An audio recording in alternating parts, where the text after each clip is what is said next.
US President Donald Trump and China's President Xi Jinping met on October 30, 2025 in Busan, South Korea, where the leaders discussed denuclearization, which ended with a truce.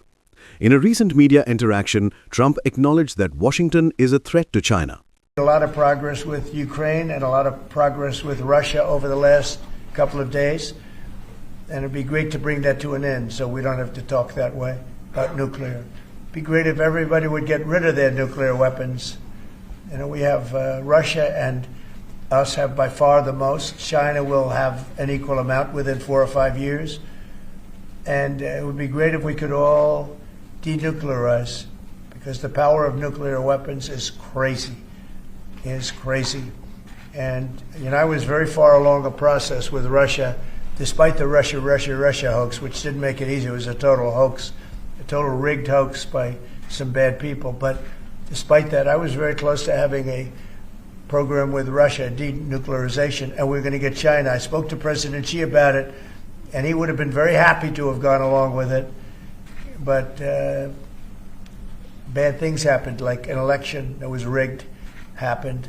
And so we had to come back 4 years later. But I would very much like to start those talks. The opposite of what you say, the denuclearization would be incredible. We're a threat to them too. Many of the things that you say, we do to them, Trump said. Look, this is a very competitive world, especially when it comes to China and the US, and we're always watching them, and they're always watching us. In the meantime, I think we get along very well, and I think we can be bigger, better, and stronger by working with them as opposed to just knocking them out. While talking about China's nuclear arms growth, Trump stated that China is making them rapidly. China's a very distant third, but they'll be even in 5 years, you know. They're making them rapidly, and I think we should do something about denuclearization. Denuclearization's a very big thing. We have enough nuclear weapons to blow up the world 150 times. Russia has a lot of nuclear weapons, and China will have a lot. They have some, they have quite a bit. China and Russia are also testing their nukes. You just don't know about it.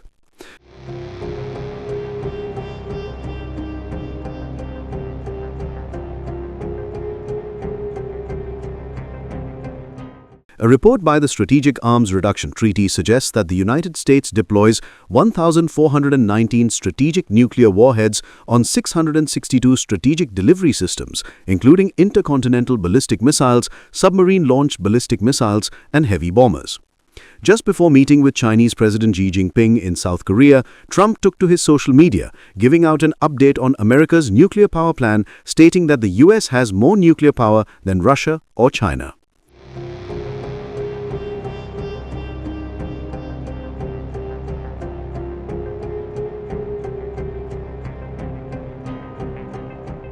While Russia and the United States have always had a two-faced relationship with each other, while US President Donald Trump gives out a hot and cold behavior towards Russia, on the other hand, Russian President Vladimir Putin keeps flip-flopping as well.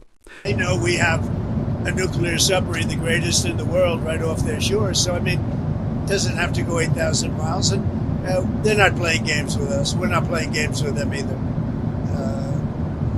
We test missiles all the time, but you know, we do have a submarine, a nuclear submarine. We don't need to go 8,000 miles. And I don't think it's an appropriate thing for Putin to be saying either, by the way. He ought to get the war ended. A war that should have taken 1 week is now in its soon 4th year. That's what he ought to do instead of testing missiles. Just yesterday, there was another test of a future weapons system. And that's an unmanned submarine, Poseidon unmanned submarine,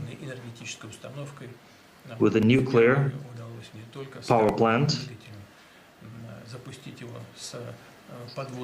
So for the first time we managed not only to launch it from a carrier submarine, but to start its nuclear power plant, which powered this vessel, underwater vessel,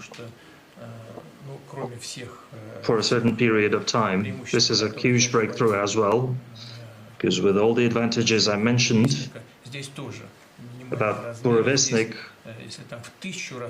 this one has a very small power plant, probably 100 times smaller than a nuclear submarine's nuclear reactor. But the power capacity of Poseidon greatly exceeds. We were a little bit threatened by Russia recently, and I sent a submarine, nuclear submarine, the most lethal weapon ever made. Number one, you can't detect it. There's no way. We're 25 years ahead of Russia and China in submarines. Russia's actually second in submarines. China's third, but they're coming up. They're coming up. They're way lower in nuclear too, but in 5 years they'll be equal. Amid Russia working on its Poseidon, China is also working swiftly in building a strong military base, which was evident during their Victory Day parade that took place after the Shanghai Cooperation Organization Summit, which was held from August 31 to September 1, 2025. US President Trump has always been a big mouth, bragging about America's nuclear capacity. But compared to Russia and China, does the US really stand on top?